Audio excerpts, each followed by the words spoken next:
আসসালামু আলাইকুম প্রিয় দর্শক, আজকে আপনাদের সম্মুখে তুলে ধরেছি কিভাবে শাড়ির আঁচলের মধ্যে ঝুল লাগিয়ে নেবেন। দেখুন, একটি শাড়ি ফোটানোর জন্য ঝুল বাঁধা অত্যন্ত জরুরি। আমি খুবই সহজ নিয়মে দেখিয়েছি, আপনারা একবার দেখলেই পেয়ে যাবেন। এখানে এই ঝুলটি বাঁধার জন্য দুইটি সুতা নিয়ে নিয়েছি। একটি নিয়েছি গোল্ডেন কালারের, আরেকটি নিয়েছি সাদা কালারের। সুতাটি নিয়ে এসে সুতাটি খুলে নিতে লাগবে। যে কোনো একটি জায়গার মধ্যে, যে কোনো একটি বস্তুর মধ্যে এইভাবে সুতাটা খুলে নিয়ে ঘুরিয়ে ঘুরিয়ে পেঁচিয়ে নিতে লাগবে। নিচের পক্ষে 200 পেঁচ এরকমভাবে আমি খুলে নিয়ে নিলাম। খুলে নেওয়ার পরে সুতাটি এখন গিঁটো দিয়ে নিয়ে নিচ্ছি যাতে খুলে না যায় সুতাগুলো। এখন এখান থেকে বের করে নিচ্ছি। এইভাবে ঝুল বানানোর জন্য দর্জির ওই জায়গায় যাওয়ার কোনো দরকার নেই। আপনারা নিজেরাই ঘরের মধ্যে বসে এরকমই ঝুল বেঁধে নিতে পারবেন। তাহলে চলুন আর বেশি কথা না পারি এই ভিডিওটি আরম্ভ করা যাক। সেলাই করার জন্য সর্বপ্রথমেই একটি সুইয়ের ভিতরে ডাবল করে চার আল করে সুতাটি ঢুকে নিয়ে নিয়েছি। নেওয়ার পরে প্রথমে দেখুন কোণার মধ্যে এরকমভাবে সুতা লাগিয়ে নিতে লাগবে সুই দিয়ে। এখানে দেখুন 3 ইঞ্চি সুতা বাইরের দিকে থাকবে।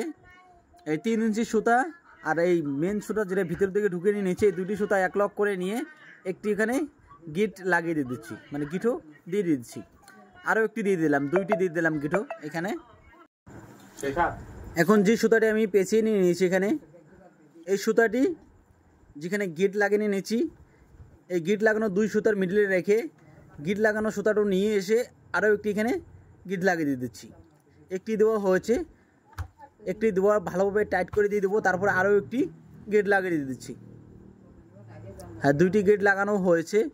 এখন কি করব, যে সুতাটি এখানে আমি খুলে নিয়ে নিয়েছিলাম সেই সুতাটি নিচে ধরবো, তারপরে উপরের যে বাকি রয়েছে এই সুতাটিও ধরবো। 2টি সুতা এক লক করে নিয়ে নেবো। এইভাবে এক লক করে পেঁচিয়ে নেওয়ার পরে দেখুন এই সুই সুতা যেটা রয়েছে, এই সুই সুতা যে রয়েছে এটা নিচের দিক দিয়ে এইভাবে দিব।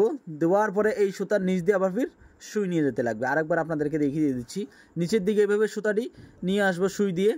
তারপর উপরের দিকে নিয়ে আসার পরে যেটা বাকি যেটা সুতা রয়েছে এই সুতার ভিতর দিয়ে সুতা ঢুকিয়ে দিতে লাগবে। এইভাবে দিয়ে দেওয়ার পরে এখানকার মধ্যে একটি গিট লাগিয়ে নিতে হবে। দেখুন এখান থেকে 2 সুত পরে, 2 সুত বা 3 সুত এর ভিতরে এইভাবে গিট লাগিয়ে নিতে হবে। দেখুন আরও একটি গিট লাগিয়ে দিতে দিচ্ছি।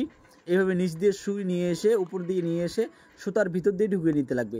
দেওয়ার পরে এখানে গিট লাগানো হয়ে গেল। তাহলে 2টি গিট লাগানো হয়ে গেছে। এখন এই সুতাটি কোথায় দিয়ে বের করে নিতে লাগবে, এখান থেকে তো কাটা যাবে না। কি করব, এই যে যেটা গিট লাগিয়ে নিচ্ছি, গিট লাগানোর উপর দিয়ে এইভাবে সুতার ভিতরে সুইটি ঢুকিয়ে দিয়ে দেবো। এইভাবে ঢুকিয়ে দিয়ে দিলাম। দেওয়ার পরে দেখুন আমাদের সুতা যেটা কাটিং করতে লাগবে, মানে কেটে দিতে লাগবে, সুতার জয়েন্টটা ভিতরের দিকে চলে গেল। এখন যতটুকু লম্বা আপনারা নিয়ে নেবেন, আপনাদের লম্বা অনুযায়ী এটা সুতাটি কেটে নিয়ে নেবেন। এখানে আমি আমার অনুযায়ী 1 ইঞ্চি 2 সুত পরিমাণ রেখে আমি সুতার লম্বা দিয়ে দিলাম ঝুলটি। এখন যতটুকু দূরত্ব দিয়ে দিতে লাগবে আপনাদের দিয়ে দিবেন। আমার এখানে নিয়ে নিয়েছি 1 ইঞ্চি 2 সুত দূরত্ব হিসেবে। আরও একটি আপনাদেরকে দেখিয়ে দিচ্ছি। এভাবে গেট লাগিয়ে দিয়ে দেবেন 2টি। প্রথমে 2টি গেট লাগানো হয়ে যাওয়ার পরে মেন সুতা যেটা আমি ঝোল বাঁধার জন্য নিয়ে নিয়েছি, এই ঝোল বাঁধা সুতাটি নিয়ে আসে এখানে রাখবেন। রাখার পরে আরও 2টি এখানে গেট লাগিয়ে দিয়ে দেবেন। গেট লাগানোর আগে যতটুকু আপনাদের লম্বা রাখতে লাগবে সেইভাবে টান দিয়ে নিয়ে এসে এভাবে রেখে নিতে লাগবে।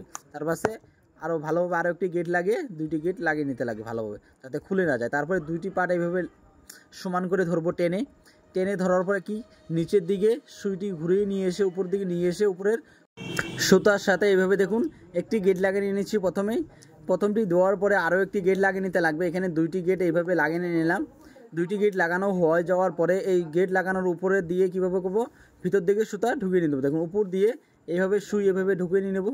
নেওয়ার পরে দেখুন সুতার ভিতরে এইভাবে যাবে, কিন্তু ঝুলের ভিতরে সুইটি যাওয়ার পরে যেটা আমাদের কাটিং করার সুতা যেটা কাটতে লাগবে, এই সুতার জয়েন্টটা ভিতর দিকে চলে যাবে আর দেখা যাবে না। তারপরে যতটুকু আপনাদের প্রথমে যে ঝোলটা আমি কাটিং করে নিয়েছি সেম অতটুকু দূরত্ব হিসাবে মাপ দিয়ে কাটিং করে নিতে লাগবে।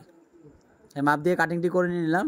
সেম এইভাবে আমি সবগুলো ঝোল বেঁধে নিয়ে নেবো। দেখুন 4টি পরপর 4টি দেবো এই সেম কালার গোল্ডেন কালার, তারপরে দেবো 4টি সাদা কালারের। এইভাবে আপনারা শাড়ি বলেন বা মেখলা চাদর বলেন সব জায়গারই আসলের ভিতরে দেখুন এইভাবে আপনারা ঝোল লাগিয়ে নিতে পারবেন। দেখুন আপনাদের কাছে যদি ভালো লেগে থাকে অবশ্যই সাবস্ক্রাইব করতে ভুলবেন না, তার সঙ্গে সঙ্গে লাইক করে দিয়ে দেবেন। আর যদি ফেসবুকে দেখে থাকেন অবশ্যই পেজটিকে ফলো করবেন, অন্যদের কাছে শেয়ার করতে ভুলবেন না।